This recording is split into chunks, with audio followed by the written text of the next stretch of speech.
And thanks so much for being with us here today. 8:44, it's 16 away from 9 o'clock. And looky over there in the studio with us this morning here on Indiana in the Morning, Brian Jones and Cindy Cordell join us in our studio. And our visit is presented by Marcus and Mack, voted the best law firm and best personal injury lawyer 4 years in a row in the Best of Indiana County contest. Visit them online at marcusandmack.com. They don't just happen to be coming by. They come by for a purpose, Brian, don't you? Good morning, Todd. Yes. At the Artists and Gallery this coming Friday, we're kicking off a new month-long exhibition of the art form of calligraphy. A lot of people may think about note cards on place settings and things like that, or handy, what your grandmother did for your birthday card. But there are artists who have developed their hand with letters over years, sometimes decades, and there are calligraphy guilds. And our guest today, Cindy Cordell, is one of those. She's a master calligrapher who's worked with the Calligraphy Guild Pittsburgh and opened up a possibility for me at the gallery that I didn't see coming. I wasn't quite aware of just how fine the art could be from these artists. I'll let Cindy tell you a little bit about that. Cindy, you've got a steady hand, I bet, huh? Right now it's a little shaky, but, you do have to have a bit, that is one thing. I think we take it for granted, but I think, boy, if anything happens to this hand, I'm going to be in trouble because, it is the tool that we need for lettering. So, yeah. Sure. But calligraphy is something that, probably when you were younger, people said, oh, Cindy, you have such beautiful handwriting. Exactly. And that actually became a part of you as you grew up, didn't it? Yes, it did. Yes. And interestingly, a lot of people, including myself, think that the, handwriting, if you're good at handwriting, you could be good at calligraphy. And really, calligraphy is actually, you're actually drawing the letters, yes, you know, and actually I'm not a very good drawer, but once you learn the forms of the letters, anybody can learn how to do it, even if your handwriting is kind of not so great. Does it seem to you sometimes that your hand knows what to do, but you don't? Yes, yes, yes, exactly. Because you think, there's an A, and I'll just make that word, and you take a pen and you write it, and it doesn't look like anything that you would think that a calligraphy word should look like. Yeah, there's a lot that goes into studying to be a good lettering artist, really. Yeah. But what fueled that in you? What made you say, okay, I can do this, and that was fun. Let's see if I can take it deeper. Let's see if I can develop it even more. Was there some moment in time where you said to yourself, this is something that I think I could really be good at? I was a teenager, and I used to like to write poems, like back in the dinosaur days when I was a teenager. And that sort of was like, I would like to make that look pretty, and so I guess that's what sparked it. And then just played around with it, like sort of self-taught for most, a long time until recent years, and especially after retirement is when I decided to take it to the next level and join the Calligraphy Guild and study it with some awesome calligraphers. So at that point, maybe like 7-8 years ago, it went from a hobby that, it was fun and I felt like I was okay at to, okay, let me take this a step further. And that's when I got serious with it, and really a whole world opened up. So yeah. And Brian, you described her as a master. That's an attainment, isn't it? Sure, absolutely. One doesn't just walk into the Calligraphy Guild Pittsburgh and go, I can do lettering, so I get to join. You have to come to a certain level, and she's amongst a rare group of peers, two of whom are going to be showing in the exhibition who are nationally recognized. One worked for American Greetings for years. Another has been a professor of design at Carnegie Mellon University for years. They've really attained an exceptionally high level. Yeah. Now, one of the things that appeals to me too, and it's part of the mission of the Artist's Hand, is to bring along developing artists and emerging artists. And how Cindy got on my radar with this was that she started working with a group of local Indiana calligraphers who just wanted to see if they could attain some measure of success with hand lettering and working in that art form. They've been following her for months and taking classes and workshops in the gallery. And part of this exhibition will also include a showing of their emerging work as they're starting to get some sense of their hand. It's really quite fun to watch. Yeah, I bet. And I'm sure that there are people that say, oh, that's all computers now. We don't have to worry about doing that anymore. But that takes the art out of it, doesn't it, Cindy? Yes, it really does. It's so great when I meet people and interact with people that love the lettering arts, because it would be very easy for it to just go away with the era of modern technology and all that.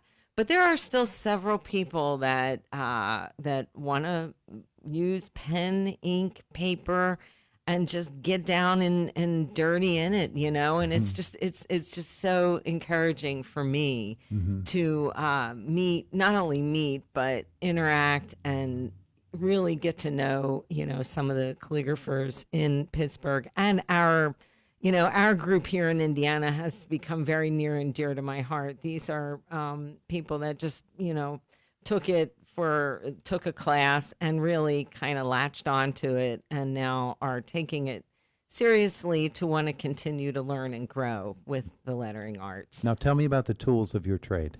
Oh, many, many tools. Well, there's different types of pens that can be used. What you probably are most familiar with seeing, when you see an italic hand or uncial hand, or the old letter, black letter, is a broad edge pen, which is a nib that has like a square top to it, and it's got a reservoir, and so you dip the nib into ink. And I use a lot of sumi ink, which is a Japanese ink, and it's a very dense black ink. There are many, many, many inks you can use, but I like that one. I like the smell of it. That sounds really weird, but I love it when I open up the bottle and, oh, there's that ink.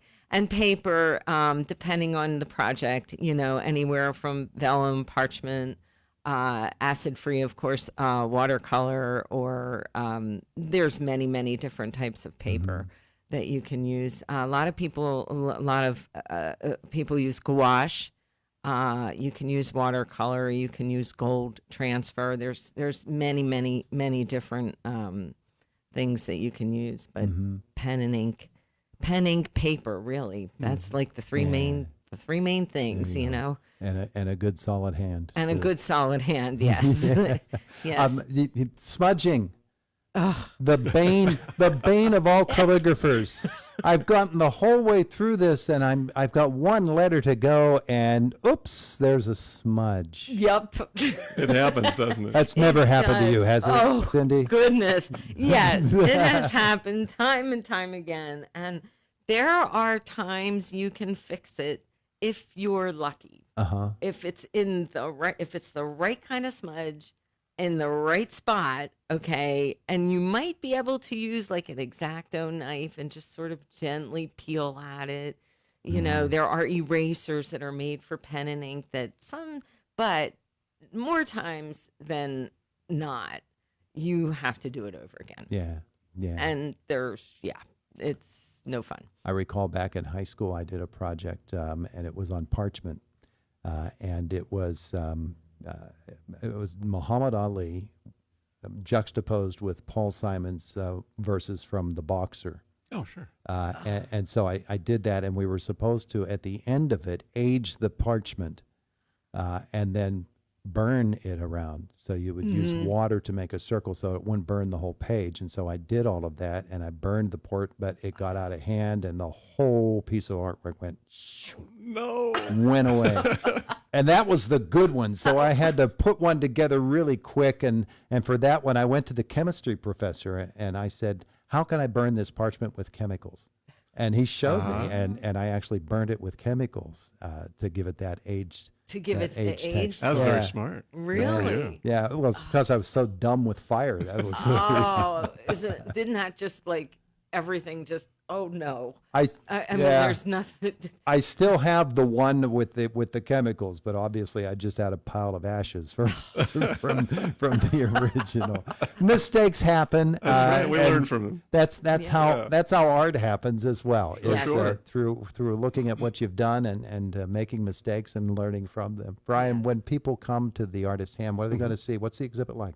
The exhibit is going to have approximately 40 pieces from the Calligraphy Guild in Pittsburgh, including Cindy's pieces, and then it'll probably have, we don't have the exact number right now, but somewhere around 16, I think, or Yeah. so, pieces from the Indiana emerging calligraphers as well. That'll fill the exhibit wall down that left side of the gallery. One of the things they'll see too, in addition to the immediacy of the work, the kind of hand that's in it as opposed to computer-generated lettering, is it, and we wrestled with a lot of titles for this show. At one point I wanted to call it Beyond the Letter, because it really is beyond lettering and beyond words, although the words play a significant part of most of these pieces. They're embellished with watercolor and ink and washes of various kinds, images that are brought into the conversation as well, so that each of the pieces is a unique and fairly moving piece. There'll be the 14 guild members will each have their collection of pieces that you can compare one to the other, and they'll work in a variety of lettering styles and hands, so that I think it's food for the mind as well as for the eye. Really, many of these will make you think as well as just be beautiful and very pleasing. Yeah. Okay, so we've got a reception coming up? We got a reception on Friday, and if you come by the gallery on Thursday, you can probably see most of the show, but it really kicks off on Friday for 4 weeks. It's from 6 o'clock until 8 o'clock. It's open to the public. There'll be refreshments, and it's just a great artsy little party that we throw when we have these openings, 6 o'clock to 8 o'clock on Friday. Yeah. And Cindy will get to see the progress that your students have made in calligraphy. Yes. And I would guess that would be a fascinating journey. Yes, it's, they are just starting their journey, so they're not they're not experts yet, but they are starting, and they have grown so much. It's kind of a lifelong journey, really. It's not going to happen overnight, and they have worked so hard to make beautiful pieces. The people in my group have other talents as well, like Brian was saying. Some are watercolor artists and different types of artists that they also bring into the piece that they're making, and so you'll get to see. I'm very proud of them. I really am. So and we're a tight group of people that have gotten even tighter, I think, over the last year.